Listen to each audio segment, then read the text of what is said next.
ಮುಂಜಾವ train ಅಲ್ಲಿ start ಆಗಿರೋ ನಮ್ ಜರ್ನಿ ಬೆಂಗಳೂರಿಂದ ಕುಣಿಗಲ್ಗೆ. ಟ್ರೈನ್ ಅಲ್ಲಿ ಹೋಗ್ಬೇಕಾದ್ರೆ ಅಲ್ಲಿ ಸುತ್ತಲಿರುವ ಒಂದು ನೇಚರ್ ತುಂಬಾ ಚೆನ್ನಾಗಿತ್ತು. ಅಲ್ಲಿರೋ ರಿವರ್ ಆಗಿರ್ಬೋದು ಅಥವಾ ಗ್ರೀನರಿ ನೇಚರ್ ಆಗಿರ್ಬೋದು ತುಂಬಾ ನಮ್ಗೆ ಲೈಕ್ ಆಯ್ತು. ಅದ್ ನೋಡ್ತಾ ನೋಡ್ತಾ ನಾವು ವೆರಿ ಫೀಲ್ ಮೂಡ್ ಸ್ವಿಂಗ್ ಆಗ್ತಾ ಇತ್ತು ನಮ್ದೇ. ಯಾಕಂದ್ರೆ ಬೆಂಗಳೂರಲ್ಲಿದ್ದು ನಾವು ಅದೇ ಬಿಲ್ಡಿಂಗ್ಸ್ ಮತ್ತೆ ವೆಹಿಕಲ್ಸ್ ಟ್ರಾಫಿಕ್ಸ್ ನೋಡಿ ಬೇಜಾರಾಗಿತ್ತು. ಈ ಒಂದು ವೀಕೆಂಡ್ ನ ಒನ್ ಡೇ ಟ್ರಿಪ್ ನಾವು ಪ್ಲಾನ್ ಮಾಡಿದ್ವಿ. ಸಖತ್ತಾಗಿರೋ ಒಂದು ಒನ್ ಡೇ ಟ್ರಿಪ್. ನೆಕ್ಸ್ಟ್ ನಾವು ಹೋಗಿದ್ದೆ ಕುಣಿಗಲ್ಗೆ. ನಮಸ್ಕಾರ ಕರ್ನಾಟಕ, ಎಲ್ಲರೂ ಹೇಗಿದ್ದೀರಾ? ನಾನು ನಿಮ್ಮ ಕನ್ನಡಿಗ ರೋಹಿತ್. ಇವತ್ತು ಬಂದಿದ್ದೀನಿ ಹೊಸ ವರ್ಷ, ಹೊಸ ಯುಗಾದಿಯ ದಿನ 2026ನ ಯಡಿಯೂರ ಶ್ರೀ ಸಿದ್ಧಲಿಂಗೇಶ್ವರ ದೇವಸ್ಥಾನಕ್ಕೆ. ಇದು ಕುಣಿಗಲ್ ತಾಲೂಕಿನಲ್ಲಿ ಇರುವಂಥ ತುಮಕೂರು ಜಿಲ್ಲೆಯಲ್ಲಿ ಕುಣಿಗಲ್ ತಾಲೂಕಿನ ಬರ್ತದೆ. ಮತ್ತು ಇದು ಬೆಂಗಳೂರಿನ ನಿಯರೆಸ್ಟ್ ಪ್ಲೇಸ್, ಪೀಸ್ಫುಲ್ ಆದಂಥ ಪ್ಲೇಸ್ ಅನಿಸುತ್ತೆ. ನಾನು ಈ ಸಲ ಫಸ್ಟ್ ಬಂದಿದ್ದೀನಿ ಇಲ್ಲಿ ಈ ಪ್ಲೇಸ್ಗೆ. ಮತ್ತು ನೇರಾಗಿ ನೇಚರ್ ತುಂಬ ಚೆನ್ನಾಗಿದೆ ಇಲ್ಲಿ. ಮತ್ತು ಇವಾಗ ಯುಗಾದಿ ಹತ್ತತ್ರ ಇದು ಈಗ ದೇವಸ್ಥಾನದ ಜಾತ್ರಾ ಮಹೋತ್ಸವ ನಡೀತಾ ಇರ್ತದೆ. ಮತ್ತು ನಿಮಗೆ ಈ ಒಂದು ಟೆಂಪಲ್ನ ಇವಾಗ ತೋರಿಸ್ತೀನಿ. ಎಲ್ಲ ಅನ್ನಪ್ರಸಾದ ಇಲ್ಲಿ ಎಲ್ಲ ಇರುತ್ತೆ ಇಲ್ಲಿ.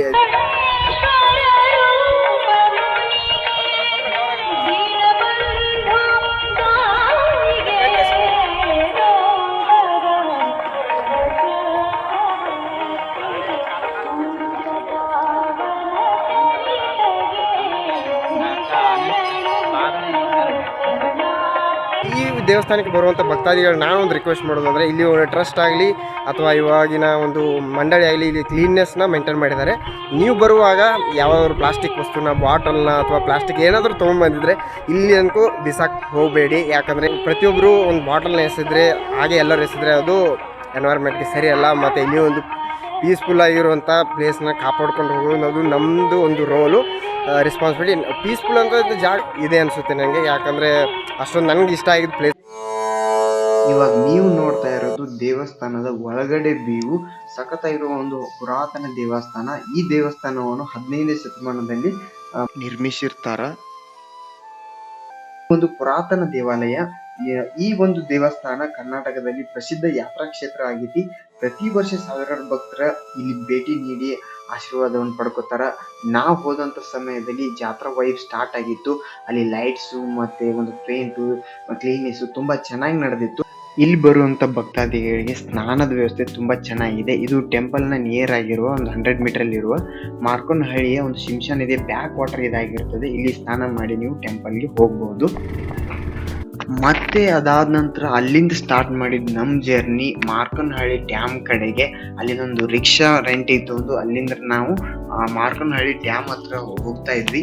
ಬಟ್ ಅಲ್ಲಿ ಹೋಗುವಾಗ ಅವಾಗ ನಮ್ಗೆ ನೆನಪಾಗಿರೋದು ಒಂದೇ, ಎಲ್ಲಿಯೂ ನಿಲ್ಲದಿರು ಮನೆಯನೆಂದು ಕಟ್ಟದಿರು, ಕೊನೆಯನೆಂದು ಹುಟ್ಟದಿರು. ರಾಷ್ಟ್ರಕವಿ ಕುವೆಂಪು ಎಷ್ಟು ಚೆನ್ನಾಗಿ ಬರೀತಾರ. ಇಷ್ಟು ಚೆನ್ನಾಗಿರೋ ಒಂದು ಕವಿತೆಗಳು ಕನ್ನಡದಲ್ಲಿ ಮಾತ್ರ ಸಿಗ್ತಾವ. ಮತ್ತೆ ಅಲ್ಲಿಂದ ಈ ನೇಚರ್ನ ನೋಡ್ತಾ ಎಂಜಾಯ್ ಮಾಡ್ತಾ ಹೋಗಿದ್ವಿ ಡ್ಯಾಮ್ ಕಡೆಗೆ.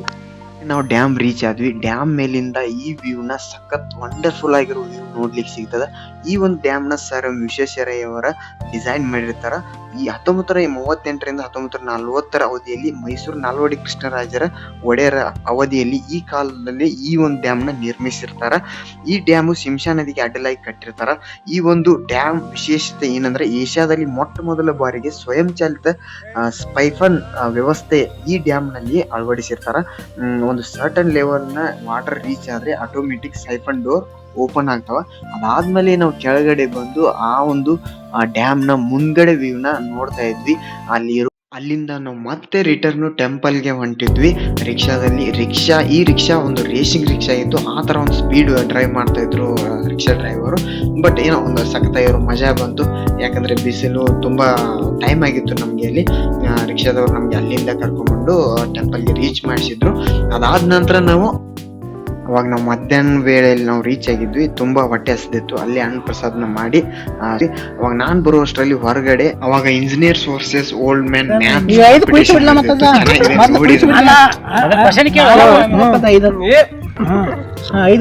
ಒಂದರ್ಲಿದ್ದ 9 ತನ ಹಿಂಗೂ 15 ಆಗ್ಬೇಕು, ಹಿಂಗೂ 15 ಆಗ್ಬೇಕು, ಹಿಂಗೂ 15 ಆಗ್ಬೇಕು, ಹಿಂಗೂ 15 ಆಗ್ಬೇಕು. ಇಲ್ಲ ಹಿಂಗ ಮೂಲಿ ಮೇಲೆ ಒಟ್ಟು 15 ಆಗ್ಬೇಕು, 15 ಆಗ್ಬೇಕ.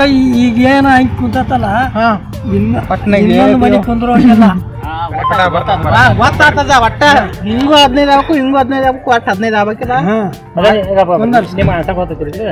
ನಿಮ್ಗೆ ಗೊತ್ತೈತ್ರಿ ಅನ್ಸರ್ ಅವ್ನು ಕುಂದಿಸಿಲ್ಲ ಕೇಳತ್ತೇನ್ರಿ ನಿಮ್ಗೆ ಆನ್ಸರ್ ಹಾಕೋ ಕುಣಿಸ್ತಾನ ನೋಡಿ. ಹಂಗ ಬಂದ ಈಗ 1 ನಿಮಿಷ ಈಗ ನಮ್ದು ಇದ ಗಪ್ಪ ಇಲ್ಲಿ ಬರ್ದು ನೋಡ್ತೀನಿ ಮತ್ತೆ ಅಲ್ಲಿ ಇದು ಮಾಡ್ಬೋದು ಬರ್ಲಿ ಆಮೇಲೆ ಮತ್ತೆ ಬರ್ಲಿ. ಆದ್ರೆ ಈ ಕಾಂಪಿಟೇಷನ್ ಅಲ್ಲಿ ವಿನ್ ಆಗಿರೋದು ಓಲ್ಡ್ ಮ್ಯಾನ್ ಮ್ಯಾಥ್ಸೇ. ಅದಾದ ನಂತರ ನಮ್ಮ ಫ್ರೆಂಡ್ಸ್ ಅವ್ರು ಕೂಡ ಅವ್ರ ಲೈಫ್ ಜರ್ನಿನ ಕೇಳ್ತಾ ಅವ್ರದೊಂದು ಲೈಫ್ ಎಕ್ಸ್ಪೀರಿಯನ್ಸ್ ನ ಇವ್ರು ಕೇಳ್ತಾ ಇದ್ರು, ಅಥವಾ ಅವ್ರದೊಂದು ಅನುಭವನ ಇವ್ರು ತಗೋತಾ ಇದ್ರು. ಅದಾದ್ಮೇಲೆ ಕನ್ವರ್ಸೇಷನ್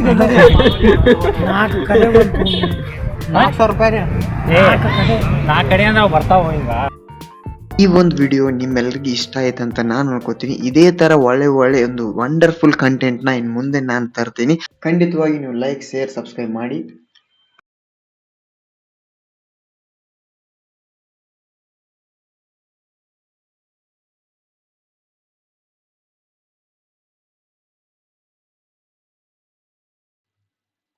ಈ ಒಂದು ದೇವಸ್ಥಾನವನ್ನು 15ನೇ ಶತಮಾನದಲ್ಲಿ ಕಟ್ಟಲಾಗಿದೆ.